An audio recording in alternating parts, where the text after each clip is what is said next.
আবির মিডিয়ার লোকদেরকে বলছে, she is my sweet and cute wife. একজন সাংবাদিক জিজ্ঞেস করলো, স্যার কি এমন হলো যে আপনাকে পালিয়ে বিয়ে করতে হলো? হ্যাঁ, সেটা আমাদের পার্সোনাল ম্যাটার, আপনাদের না জানলেও চলবে। অন্য একজন সাংবাদিক প্রশ্ন করে, আপনি যে সত্যি বিয়ে করেছেন তার প্রমাণ কি? এমনও তো হতে পারে যে আপনারা আমাদের মিথ্যে কথা বলছেন। আবির নীরবকে কিছু একটা ইশারা করে। নীরব আবিরের ইশারা বুঝতে পেরে ক্যামেরার সামনে একটা ভিডিও অন করে। ভিডিওতে দেখা যাচ্ছে একজন হুজুর আবির আর তনুর বিয়ে পড়াচ্ছে। এতটুকু দেখিয়ে ফোনটা ক্যামেরার সামনে থেকে সরিয়ে নেয়। সাংবাদিক আবিরকে আবার প্রশ্ন করে, মিসেস চৌধুরীকে আপনি আগে থেকেই চিনতেন নাকি? আবির হেসে বলে, আমরা অনেক আগে থেকে রিলেশনে আছি, বিয়েটা তো জাস্ট একটা সামাজিক স্বীকৃতি মাত্র। আপনাদের আর কিছু জানার থাকলে আমার পিএ নীরবের থেকে জেনে নেবেন। বলে তনুর হাত ধরে চলে যায়। এদিকে এই নিউজটা দেখে ইমনের মাথা খারাপ হয়ে গেছে। ইমন ভাবে, তার মানে তুমি আমাকে ঠকিয়েছো তনু, এই জন্য আমাকে ছেড়ে গেছো। তোমাকে তো আমি কিছুতেই সুখী হতে দেব না, তুমি আমার না হলে আর কারো হতে দেব না তোমাকে। আশফাক মির্জাকে হাসপাতালে ভর্তি করা হয়েছে, তার অবস্থা ক্রিটিক্যাল। তারা বেগম তার মেয়ে তনুকে কল করেই চলেছে, রিং হয়ে কেটে যাচ্ছে, রিসিভ হচ্ছে না। আবির তনুকে গাড়িতে বসিয়ে দেয়। তনু আবিরের শার্টের কলার চেপে ধরে রেগে মেগে বলে, কিসের বিয়ে আর কি সেই ভিডিও? কেন করছেন আমার সাথে এসব? আমি আপনার কি ক্ষতি করেছি বলুন? Miss Tanima Mirza, oops sorry, Mrs Tanima Chowdhury. সত্যি কথা বলতে ইসলামী রীতিতে আপনার সাথে আমার বিয়েটা হয়েছে, তবে যদিও তখন আপনি হুঁশে ছিলেন না। তবে এখন আবার বিয়েটা হবে। হ্যাঁ, এটা সত্যি যে বিয়েটা অন্য কারোর সাথে হওয়ার কথা ছিল, কিন্তু কাকতালীয়ভাবে আপনার সাথে হয়ে গেল। I like your attitude. Abir চৌধুরীর বউয়ের এতটুকু অ্যাটিটিউড তো থাকতেই হবে। তনু মনে মনে ভাবে, এর সাথে কথা বলাই বেকার। আপনার ফোনটা দিন, বাসায় কথা বলবো। না জানি বাবা মা কতটা টেনশনে আছে। আবির তনুর দিকে ফোন বাড়িয়ে দিল। তনু তার বাবার নাম্বারে কল দেয়, কিন্তু ফোনটা রিসিভ হচ্ছে না। তনু করুণ দৃষ্টিতে আবিরের দিকে তাকিয়ে বলে, প্লিজ একবার আমাদের বাসায় নিয়ে যাবেন, আমি বাবা মাকে একবার দেখেই চলে আসবো। আবির কিছু একটা ভেবে বলে, তার আগে আমাদের অফিসিয়াল বিয়েটা কমপ্লিট করতে হবে। আর কি বাকি রেখেছেন আপনি? পুরো বাংলাদেশে প্রায় সব মানুষ হয়তো কিছু ঘন্টার মধ্যেই জেনে যাবে, হয়তোবা এতক্ষণে নিউজটা ভাইরাল হয়ে গেছে। আবির তনুর সামনে কিছু পেপারস আর কলম দিয়ে বলে, নিন, সাইন করে দিন, উইদাউট এনি কোশ্চেন। তনু কোনো কথা না বলেই সাইন করে দিল। আর মনে মনে ভাবলো, এত সহজ নয় তনু মির্জাকে ঘায়েল করা। এসব কিছুর প্রতিশোধ তো আমি নেবই নেব। আবির তনুর সামনে চুটকি বাজিয়ে বলে, আরে কোথায় হারিয়ে গেলেন? তনু বলে, কোথাও না তো, আপনার কথা মতো সাইন করে দিয়েছি। এবার আমাদের বাসায় নিয়ে চলুন। আবির নীরবকে ফোন দেয়। নীরব, তোকে কি বলেছিলাম? এখন কি অবস্থা ওনার? ভাই, আপনি ভাবিকে নিয়ে তাড়াতাড়ি চলে আসেন, ভাবির বাসার অবস্থা বেশি ভালো না। আবির ওকে বলেই ফোনটা কেটে দেয়। মিস তনিমা মির্জা, তোমার সাথে এসব করার আমার কোনো ইচ্ছা ছিল না, তুমি নিজেই এসেছো। কি হলো, নিয়ে যাবেন তো নাকি? কিছু তো বলুন। আর 10 মিনিটের মধ্যে পৌঁছে যাব। তনু মনে মনে ভাবছে, আচ্ছা, ইমন তো এতক্ষণে জেনে গেছে আমার বিয়ের কথা। ইমন কি বিশ্বাস করবে এসব কথা, নাকি ভুল বুঝবে আমাকে? ইমনের কথা মনে পড়তেই চোখ দিয়ে অশ্রু ঝরছে। তনু মনে মনে বলে, কেন ঠকালে আমায় ইমন? আমি তোমাকে যে সত্যি অনেকটা ভালোবাসতাম, এখন তোমাকে ছাড়া কি করে থাকবো আমি? তনুর চোখের পানি দেখে আবির গাড়ি থামিয়ে জিজ্ঞেস করে, এনি প্রবলেম? তনু কান্না ভেজা কণ্ঠে বলে, আপনি আমার লাইফে সবচেয়ে বড় প্রবলেম। চৌধুরী বাড়িতে আরশি চিৎকার চেঁচামেচি করছে আর এটা সেটা ভেঙে ফেলছে। আরশি চিৎকার করছে আর এটা সেটা ভেঙে ফেলছে। মাহতাব চৌধুরী আরশিকে বলল, এখন মাথা ঠান্ডা রেখে কাজ করতে হবে। এভাবে ভাঙচুর করে তো আর কিছু হবে না। আগেই বলেছিলাম আবিরকে যেভাবেই হোক নিজের করে নাও, কিন্তু তুমি তো আমার কথাই শুনলে না। আরশি মাহতাব চৌধুরীর সামনে এসে বলল, কি করার ছিল আমার বলো? তোমার ছেলে তো ফিরেও তাকায়নি কোনোদিন আমার দিকে। যতবার ভালোবাসার কথা বলেছি ততবার বলতো এসব ফালতু বিষয়, তার কোনো ইন্টারেস্ট নেই। যাদের লাইফে কোনো মোটিভ না থাকে তারাই নাকি এসব ভালোবাসা করে ফেলে। তুমি যদি কিছু না করো মামা, তাহলে আমি বলে দিচ্ছি ওই মেয়ে তনু না মনু যাই হোক মেরে ফেলবো ওকে। আমার আবিরকে আমার থেকে কেড়ে নেওয়া, তার ফল তো ভোগ করতেই হবে।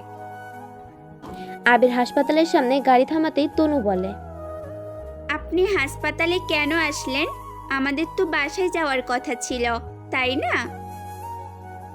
আরে আপনার সমস্যাটা কোথায় সেটা তো বলুন, এত প্রশ্ন কেন করছেন?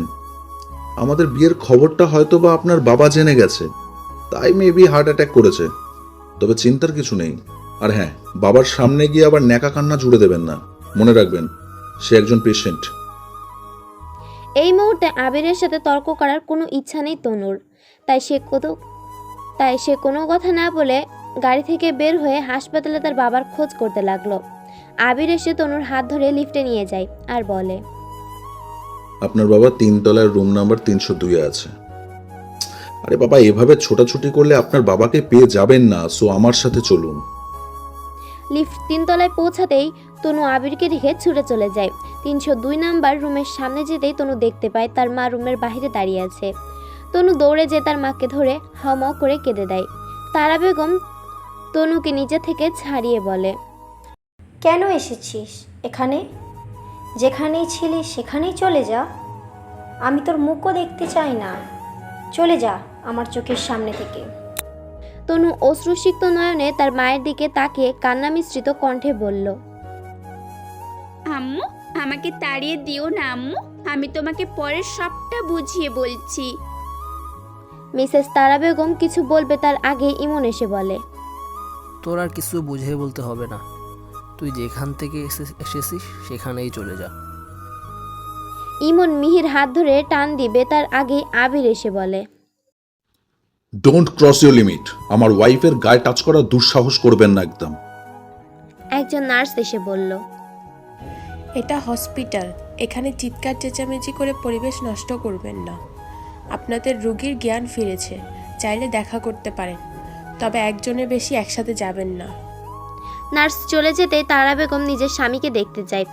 আশফাক মির্জা নিজের স্ত্রীকে বললেন, নিজের কি হাল করেছো কেঁদে কেঁদে। তুমি নিজেকে না সামলালে আমার মেয়েকে কি করে সামলাবে? তারা বেগম নিজের স্বামীর হাতে চুমু দিয়ে বলে, তুমি ঠিক আছো তো? তাতেই আমি খুশি। আর আমাদের কোনো মেয়ে নেই, যে ছিল সে মরে গেছে। আশফাক মির্জা তারা বেগমকে বললেন, এভাবে বলো না, আমার মেয়েটাকে একটু দেখবো, ও কি আসেনি? তারা বেগম নিজের রাগকে সংযত করে বললেন, তুমি আর কথা বলো না, তোমার কথা বলতে কষ্ট হচ্ছে। আশফাক মির্জা তবুও বললেন, আমার মেয়েটাকে খবর দাও না তারা, ওকে একটু দেখি। তারা বেগম বললেন, তুমি অস্থির হয়ো না, আমি তনুকে পাঠাচ্ছি। তারা বের হয়ে তনুকে বলল, যাও দেখা করে আসো। মায়ের কথা শুনে তনু তার মাকে জড়িয়ে ধরে বলল, আমি জানতাম তোমরা আমার সাথে রাগ করে থাকতেই পারবে না। তারা বেগম নিজেকে ছাড়িয়ে নিয়ে বলে, এই জন্যই বুঝি আমাদের ঠকিয়েছো? তনু মায়ের কথা শুনে বেশ অবাক হলো। তার মা তাকে বুঝলো না। কোনো কথা না বলে কেবিনে প্রবেশ করলো তনু। তনু নিজের বাবাকে দেখেই তার পাশে বসে বাবার হাত ধরে কাঁদতে লাগলো আর বলতে লাগলো, বিশ্বাস করো বাবা, আমি ইচ্ছে করে কিচ্ছু করিনি। ওই আবির আমাকে ফাঁসিয়েছে বাবা, যার জন্য তোমার এই অবস্থা। তাকে আমি ছাড়বো না বাবা, ছাড়বো না।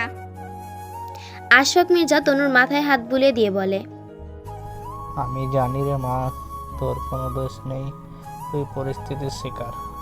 তবে বিয়ে যখন হয়ে গেছে তখন মানিয়ে নেওয়ার চেষ্টা কর মা। তনু কিছু বলবে এর মধ্যেই ডাক্তার এসে বলে।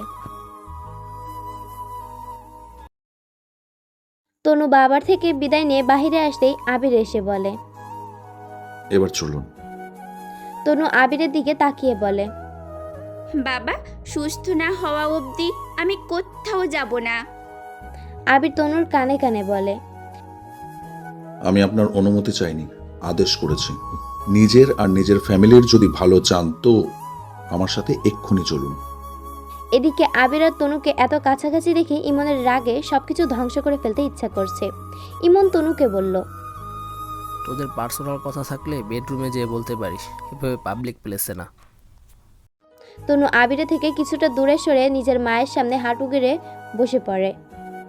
আম্মু তুমি আমাকে ভুল বোঝো না, সত্যি আমি নিজের ইচ্ছেতে কিচ্ছু করিনি। মিসেস তারা বেগম কোনো কথাই বললেন না তনুর সাথে।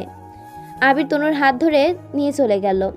তনু তারা বেগমের চোখের আড়াল হতেই তারা বেগম কেঁদে দিলেন। একমাত্র আদরের মেয়েকে কষ্ট দিতে তার নিজেরও কম কষ্ট হয়নি। ইমন এসে তারা বেগমকে সান্ত্বনা দিচ্ছে। আবির আর তনু চৌধুরী বাড়ির সামনে পৌঁছে আবির আর তনু চৌধুরী বাড়ির সামনে এসে পৌঁছেছে। কি অপেক্ষা করছে তনু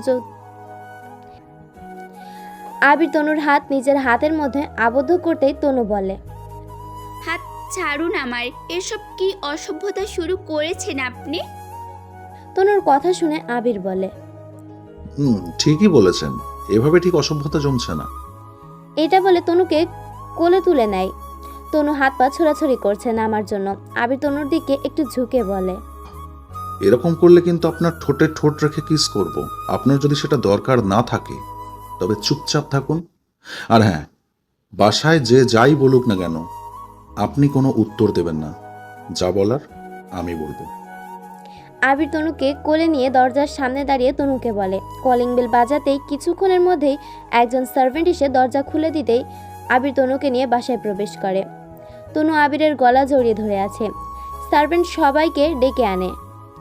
আগেই বাসার সব স্টাফদেরকে বলে দেওয়া হয়েছিল আবির আসলে তাদেরকে ইমিডিয়েটলি খবর দিতে।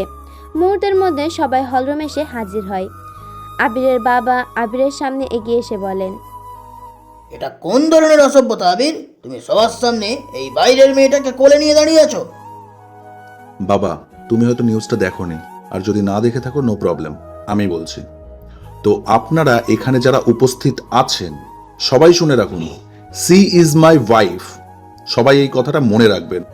আর এটাও মনে রাখবেন, আমার ওয়াইফকে অপমান করার কথা চিন্তাও করবেন না। তুমি কি ভেবেছো রাস্তা থেকে একটা মেয়েকে তুলে নিয়েছে চৌধুরী বাড়ির বউ বললেই আমরা সবাই মেনে নেব? ইম্পসিবল, তা কোনোদিনও হবে না। তুমি মানো আর না মানো বাবা, তাতে কি যায় আসে? তুমি চাইলেও তনু মিসেস চৌধুরী, আর না চাইলেও তনু মিসেস চৌধুরী। আরও সে চিৎকার করে বলে, বউ বললেই হলো? তুমি ভালো করে জানো আবির, তোমার সাথে আমার বিয়ে ঠিক। তনুকে আবিরের কোল থেকে টান দিয়ে নামানোর চেষ্টা করছে আর বলছে,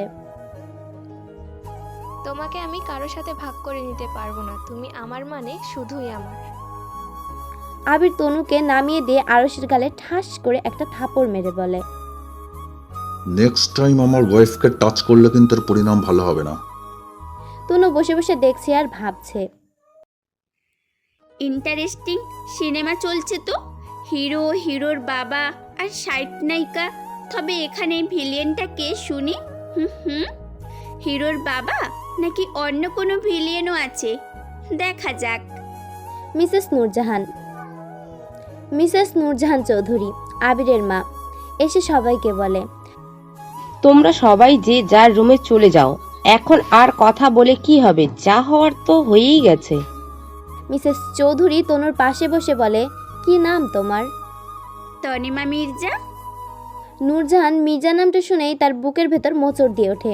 তার কপালে বিন্দু বিন্দু ঘাম জমতে শুরু করে। তবু নিজেকে সামলে নিয়ে বলে, তোমার বাবার নাম কি? আসফাক মির্জা।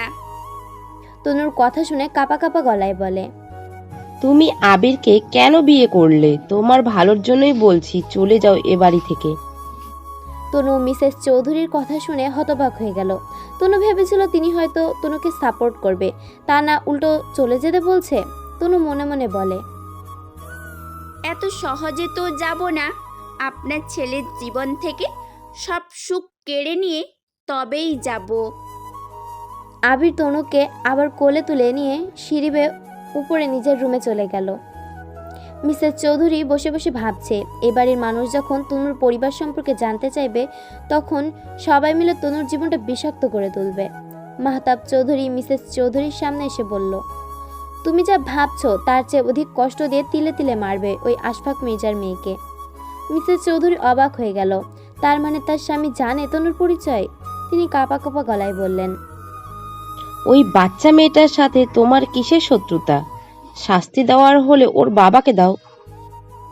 মাহতাব চৌধুরী মিসেস চৌধুরীর মুখ চেপে ধরে বলল, নিজের রক্তকে দেখে মুখে বুলি ফুটেছে। এবার দেখো তোমার চোখের সামনে এই মেয়েকে আমি কিভাবে টর্চার করি। বলে মিসেস চৌধুরীর মুখ ছেড়ে দিলেন। মিসেস চৌধুরী ভাবছে, আমি যেই নরকে পড়ে আছি 30 বছর ধরে, সেই নরকে তনুকে কেন পাঠালে? এখন আমি কিভাবে ওকে রক্ষা করব? আপনার বাসায় আমার থাকাটা কিন্তু ভেরি ইন্টারেস্টিং হবে। আবির ভ্রু কুচকে বলে। দেখা যাক। হঠাৎ তনু আবিরের হাত শক্ত করে ধরে অপর হাত দিয়ে আবিরের গলায় ছুরি ধরে বলে, আমাকে যতটা বোকা ভেবেছেন ততটা বোকা কিন্তু আমি নই।